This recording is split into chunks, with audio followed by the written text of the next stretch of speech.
Hello students, आज हम शुरू करने वाले हैं लेसन नंबर 8 जिसका नेम है function in C plus plus. So पहले हम बात करते हैं कि फंक्शन क्या होता है। फंक्शन एक प्रोग्राम का पार्ट है जो स्पेसिफिक टास्क को पूरा करता है और प्रोग्राम को फंक्शन में डिवाइड करना ये UPS के प्रिंसिपल में से एक प्रिंसिपल है। ठीक है, इसकी एडवांटेज ये है कि प्रोग्राम के साइज़ को रिड्यूस करता है। जब उस फंक्शन को प्रोग्राम के अलग अलग प्लेस पे कॉल किया जाता है तो वो फंक्शन उस प्रोग्राम के साइज़ को रिड्यूस करता है।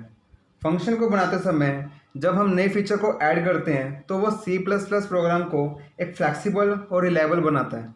ओके, आपको फंक्शन की डिफाइन क्या लिखनी है, आप लिखोगे function is a part of program which is used to perform a specific task। ये आपको छोटी सी डिफाइन लिखनी है क्योंकि ये डिफाइन सिर्फ एक नंबर की आती है। ओके, नेक्स्ट हम बात करते हैं फंक्शन के प्रोटोटाइप की। इट मीन्स कि जब फंक्शन को जब भी कॉल किया जाता है तो वो किस बेस पे कॉल किया जाएगा। Function prototype. Okay, function prototype क्या होता है कि फंक्शन प्रोटोटाइप कंपाइलर को फंक्शन के बारे में इंफॉर्मेशन देता है कि फंक्शन का नेम क्या होगा, फंक्शन का टाइप क्या होगा और फंक्शन का रिटर्न टाइप क्या होगा। ये सब इंफॉर्मेशन ये प्रोटोटाइप कंपाइलर को देता है। ओके, इसकी डिफाइन क्या होती है, हम लिखेंगे function prototype inform about the function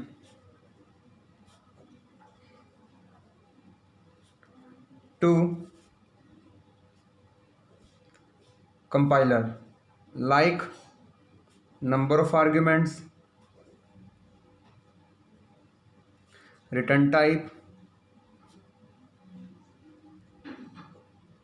etc।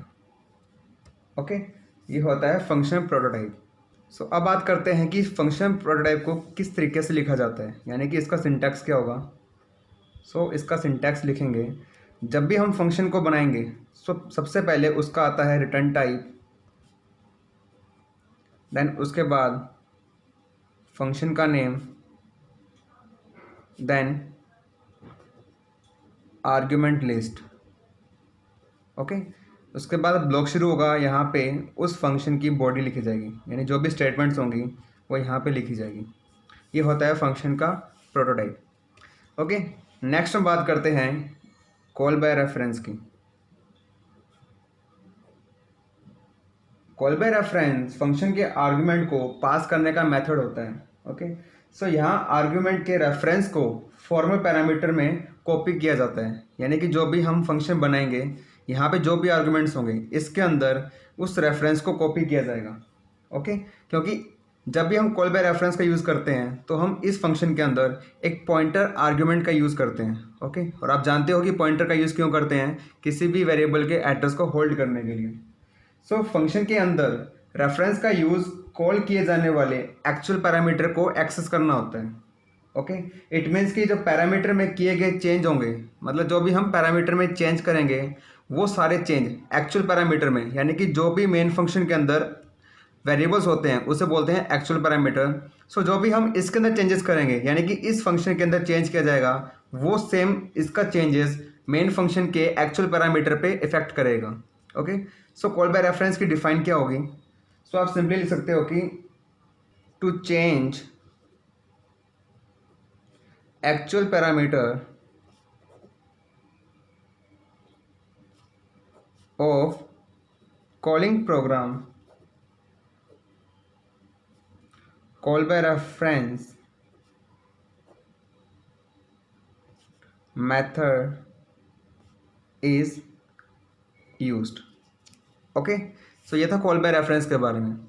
Call by reference का प्रोग्राम मैंने पहले ही यूट्यूब पे अपलोड कर दिया है, आप प्लेलिस्ट में जाकर इसके प्रोग्राम को एक्सेस कर सकते हैं। ओके, नेक्स्ट हम बात करते हैं रिटर्न बाय रेफरेंस। जिस तरीके से हम फंक्शन को रेफरेंस के द्वारा कॉल कर सकते हैं उसी तरीके से हम किसी भी फंक्शन के रेफरेंस को रिटर्न भी कर सकते हैं।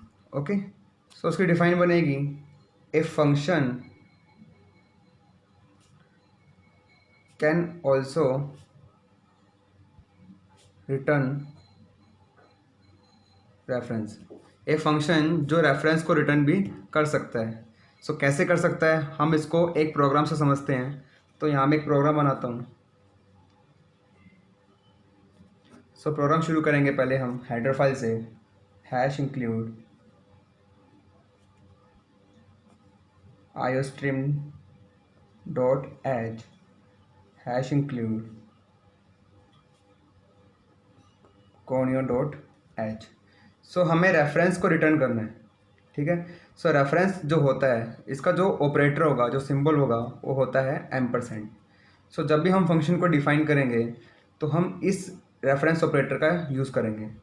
सो यहाँ बात करा रिटर्न की। सो इसका जो रिटर्न टाइप होगा वो होगा इंट, क्योंकि हम इसके अंदर इंटीजर टाइप की वैल्यू को यूज़ करने वाले हैं। यहाँ पे वॉइड का यूज़ नहीं कर सकते।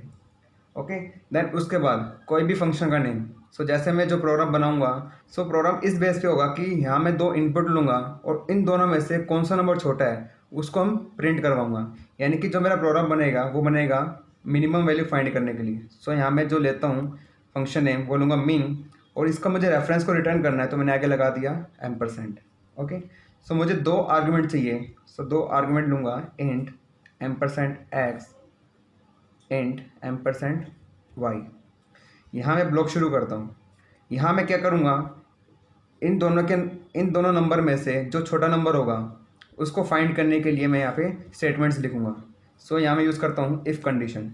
ओके, अगर x छोटा होगा y से, सो वो रिटर्न कर दे। किसको रिटर्न करे, वो जो छोटा होगा। छोटा यहाँ पे कौन होने वाला है, x। अगर कंडीशन ट्रू होगी तो वो क्या रिटर्न करे, x, क्योंकि x y से क्या है, छोटा है। एल्स अगर x यहाँ पे छोटा नहीं होता तो फिर कौन सा वेरिएबल छोटा होगा, y होगा। यहाँ करता हूँ रिटर्न y। ओके, सो यहाँ मैंने कर दिया इस ब्लॉक को बंद। देन अब यहाँ बनाता हूँ मैं मेन फंक्शन। सो यहाँ मैं लिखूँगा इंट मेन। सो यहाँ पे इंट लिखा तो यहाँ मैंने इंट लिख दिया, ब्लॉक शुरू।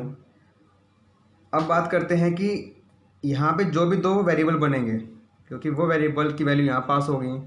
सो यहाँ मुझे जो वेरिएबल लेने हैं वो मैं कंपाइल टाइम पे लूँगा, यानी कि उसकी जो भी वैल्यू होगी वो कंपाइल टाइम पे मैं इनिशियलाइज़ करूँगा। सो यहाँ मैं लिखता हूँ int a equal to 10, int b equal to 20। So यहाँ मैंने सेमीकोलन लगा दिया। इसके बाद आता है क्लियर स्क्रीन। देन उसके बाद मुझे एक मैसेज प्रिंट करना है, यहाँ लिखूँगा C out minimum number is. सो जो मिनिमम नंबर फाइंड करेगा वो करेगा मेन फंक्शन। सो यहाँ मैं मेन फंक्शन को कॉल करने वाला हूँ। सो यहाँ मैं उसका नेम लिखूँगा। तो जैसे यहाँ पे दो आर्ग्यूमेंट है, वैसे यहाँ पे दो वेरिएबल हैं। सो इस वेरिएबल के पास वैल्यू है।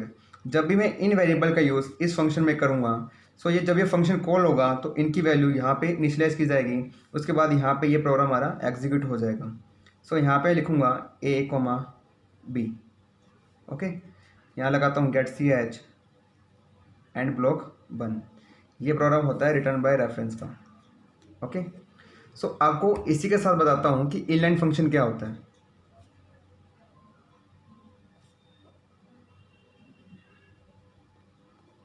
सो पहली बात इनलाइन फंक्शन एक फंक्शन नहीं होता, वो एक कीवर्ड होता है। सो इनलाइन फंक्शन का मेथड नॉर्मल फंक्शन से डिफरेंट होता है। इस फंक्शन का यूज़ प्रोग्राम की स्पीड को बढ़ाने के लिए किया जाता है। अब कैसे, चलिए इसे समझते हैं कि इनलाइन फंक्शन को प्रोग्राम में फंक्शन कॉल के साथ रिप्लेस किया जाता है। इनलाइन फंक्शन से जब इनलाइन फंक्शन को कॉल किया जाता है तो जो प्रोग्राम कंट्रोल होता है वो इनलाइन फंक्शन पर जंप नहीं होता है, इसलिए प्रोग्राम की स्पीड बढ़ जाती है। ओके, और इनलाइन फंक्शन से मेमोरी लॉस को भी कम किया जाता है, यानी कि वो मेमोरी को भी बचा सकता है। सो किसी भी फंक्शन को इनलाइन बनाने के लिए हमें क्या करना होगा, उस फंक्शन के आगे इनलाइन कीवर्ड का यूज़ करना होगा। चलिए इसको ही प्रोग्राम से समझते हैं। मैं सेम इसी प्रोग्राम को यूज़ करने वाला हूँ। ओके, सो हेडर फाइल तो आप लगा ही लोगे। मैं यहाँ से शुरू करता हूँ। यहाँ लिखता हूँ पहले मैं इंट उसके बाद लिखता हूँ फंक्शन का नेम। मैं यहाँ पे इन ऑपरेटर का यूज़ नहीं करूँगा क्योंकि ये ऑपरेटर का यूज़ सिर्फ रिटर्न बाय रेफरेंस में होता है। यहाँ लिखूँगा मिन इंट एक्स इंट वाई। सो मुझे इस फंक्शन को इनलाइन बनाना है, तो मैं क्या करूँगा, इस फंक्शन के बिल्कुल स्टार्टिंग में इनलाइन फंक्शन का यूज़ करूँगा। आपको एक बात और बता देता हूँ कि इनलाइन फंक्शन का यूज़ तब किया जाता है जब प्रोग्राम के अंदर यानी कि किसी भी फंक्शन के अंदर स्टेटमेंट्स बहुत ज़्यादा हो। अगर स्टेटमेंट्स कम होगी तो इसको यूज़ करने का कोई फ़ायदा नहीं होगा। तो यहाँ मैं लिखता हूँ if x less than Y return x else return y end block 1। So यहाँ भी लिखूँगा इंट मेन ब्लॉक शुरू इंट a इक्वल टू 10। मैं इसके आगे इनिशियलाइज करता था b को, b equal to 20 clear screen C out minimum number is. So यहाँ फंक्शन कॉल करूँगा मिन, यहाँ लिखूँगा a comma p get C H and block 1। ये प्रोग्राम बिल्कुल एज इट इज़ सेम ऐसे लिखा है, लेकिन यहाँ पे पहले इनलाइन कीवर्ड का यूज़ किया हुआ है। सो ये होता है inline function. So next topic आता है फंक्शन ओवरलोडिंग। सो ओवरलोडिंग का मीनिंग क्या होता है कि एक ही सेम चीज़ को अलग अलग पर्पज़ के लिए यूज़ किया जाता है, वो होता है ओवरलोडिंग। सो इसकी डिफाइन क्या होगी, सो हम लिखेंगे if the function has same name.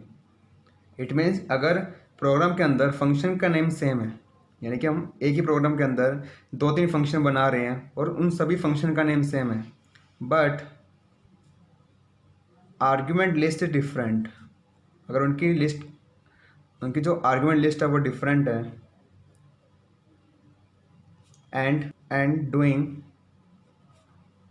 Different task, और वो फंक्शन कोई डिफरेंट टास्क पर परफॉर्म कर रहे हैं, सो इसको हम बोलते हैं function overloading. It is called function overloading. Okay, so जब भी फंक्शन को कॉल किया जाता है वो उसके नंबर ऑफ आर्ग्यूमेंट्स और उसके टाइप को देखकर कॉल किया जाता है, ना कि उसके रिटर्न टाइप को। यानी कि जो भी फंक्शन कॉलिंग होगी वो उस फंक्शन के आर्ग्यूमेंट्स पर और टाइप पर डिपेंड होता है, वो रिटर्न टाइप पर डिपेंड नहीं होता। तो उसके लिए क्या लिखेंगे, function which is called depends upon number of arguments